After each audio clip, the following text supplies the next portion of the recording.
Hello and welcome to this MSI 2024 preview video where we're going to go over T1, the 2 seed from the LCK, defending world champions. They have represented the LCK the last few years at this tournament in some fashion. Last year, finishing in third, fourth, as the LPL kind of ran the tournament once again at the time. The LPL has dominated MSI for a few years now. Worlds, not as much, but MSI, they have had a stranglehold on it. In terms of last year, how did the 2 seed do? Well, they were T1 as well, so third, fourth. The two prior seasons, when it was just a single team from the four major regions, they finished runner up, which makes sense. I mean, LPL, LCK, going to the finals at MSI seems a foregone conclusion in those years, except, G2's great run in facing TL, which I guess just shows how improbable that was. Um, is that really going to fluke? Like, that was a serious, you have to wonder what was going on in that tournament for both G2 to win, but also Team Liquid to get to where they were.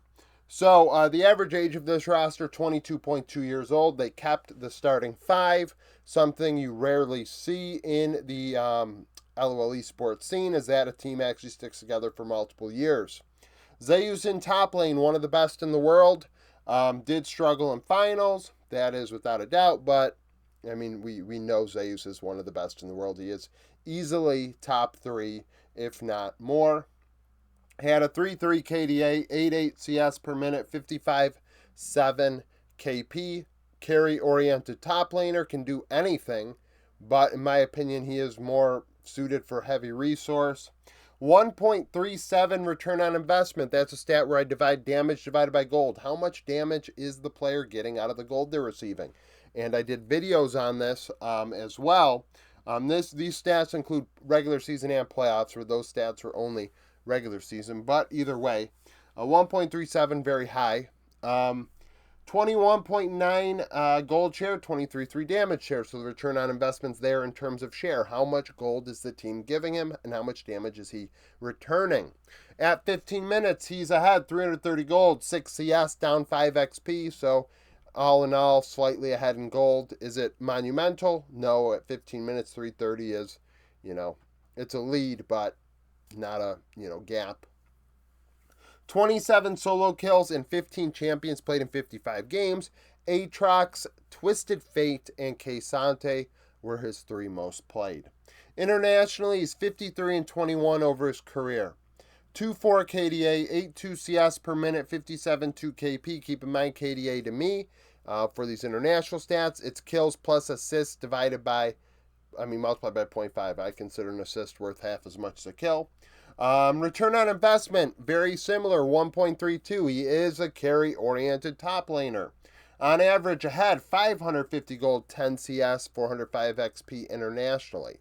That is a big deal, because you look at his domestic stats, you say, okay, well, like I said, slightly ahead, but internationally, he is shown to be excellent over the 73 games total.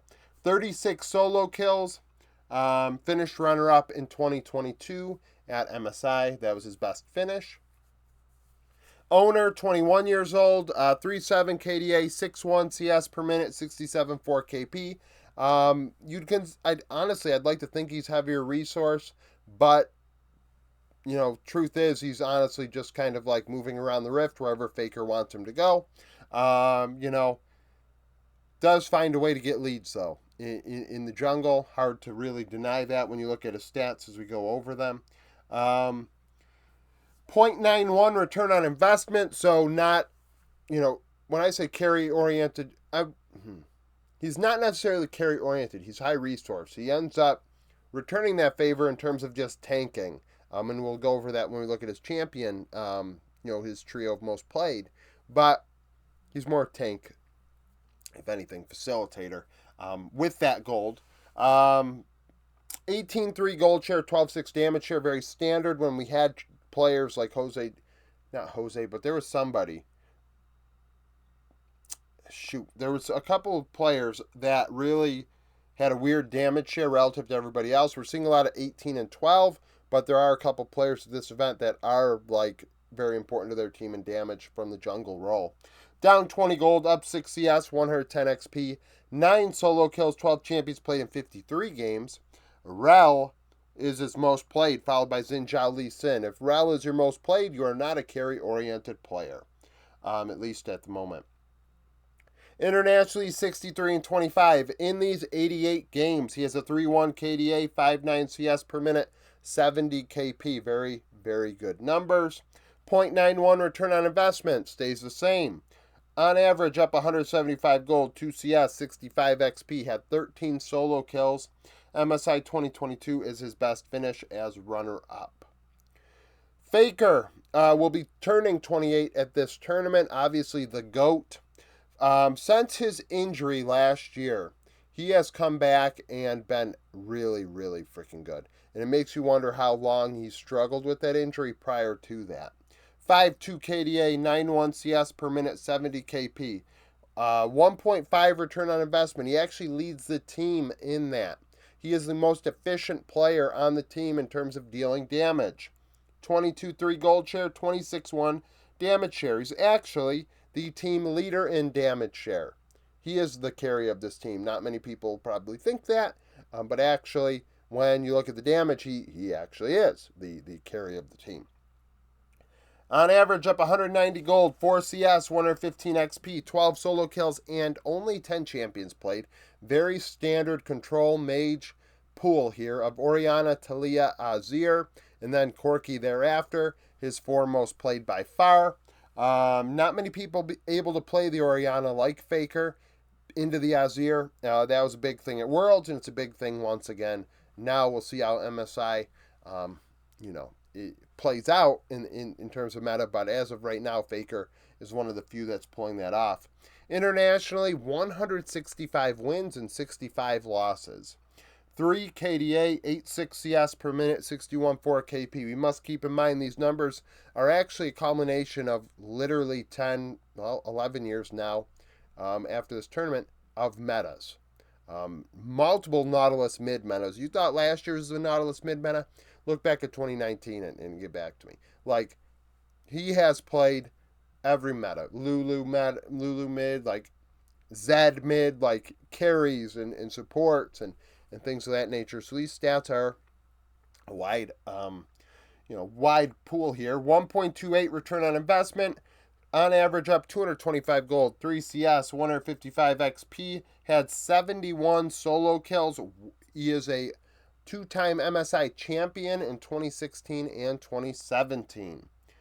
In the bot lane, Gumayushi. So keep in mind, like I've done in the other videos, these stats, I'm only going over a couple individual stats, then combining the shares due to the Senna meta. This bot lane in particular is one of the most affected. 5 KDA, 68.6 KP, 1.48 return on investment, 3 solo kills, and 14 champions played in 55 games. Most played, Senna, Lucian, Kalista.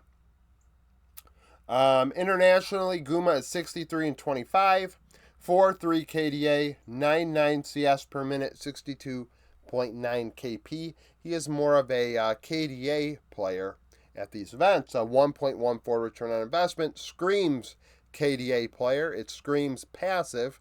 And, a lot of people criticizing, my opinion of Guma. I don't think I had Guma or Oner in my top 5s of my post Worlds. What I thought of, not best players at Worlds, best players to me in the world, biased with my opinion. And I said Guma plays kind of passively at these events. He doesn't deal a lot of damage. Let's be real. He doesn't deal a lot of damage. And if you're not dealing damage, okay, well, you're staying alive. Good for you. And you won Worlds. That's true. Ghost also won Worlds. So, LWX won Worlds. Now, on average, up 425 gold, 8 CS, 110 XP, 6 solo kills. MSI 2022 finished second place. Carrier, 5.1 KDA at, this past split. Carrier had a 5.1 KDA, 71.3 KP, 1.08 return on investment. So his return on investment is almost as strong as Guma's return on investment internationally. 6 solo kills, and 24 champions played in 55 games. That's because Carrier is literally, and I don't hide it, he is my favorite player. I think he is the best player, and it's because of that champion pool. The guy has some serious cojones, and Nami, TK, Nautilus are his 3 most played. Those are the only 3 champions who played more than 4 times. He played Camille and Sejuani and Orn in the playoffs. Yes, they lost in 5 games to Gen G. Depending on meta, T1 could win Worlds, Gen G could win Worlds, JDG could win Worlds, BLG, Top Esports, Weibo, HLE, I guess, if it becomes just a snooze fest. I mean, you could go down a list of probably like 10 teams that you could say, oh, well, depending on meta. And the fact of the matter is, that's the difference maker. And when you have a player like Carrier, meta does not matter, and Senna meta in bot lane helps him tremendously. It allows him to flourish. When we combine their stats in lane, 10.8 CS per minute, that's good, more than 10 CS. One of the few bot lanes, it might be the first one thus far, to have more damage share than gold share. The return on investment by the team is there. 37.6 gold share and 38% of the team's damage. On average, oh shoot, I didn't include the lane, oh geez, that's kind of important. I didn't include the laning numbers. I'm going to put it down below in the description when the video's uploading of what the laning splits are for this bot lane. Vision score 4.92. Vision score per minute. Places about 12 wards every 10 minutes. 12 wards every 5 minutes. Places 3 control wards every 5 minutes. Clears about 9 wards every 10 minutes. So clearing a lot of wards, not placing a ton of control wards, saving gold. Nice to see. Carrier's international stats 67 and 30. 2.9 KDA, 71.5 KP, 2.73 vision score per minute.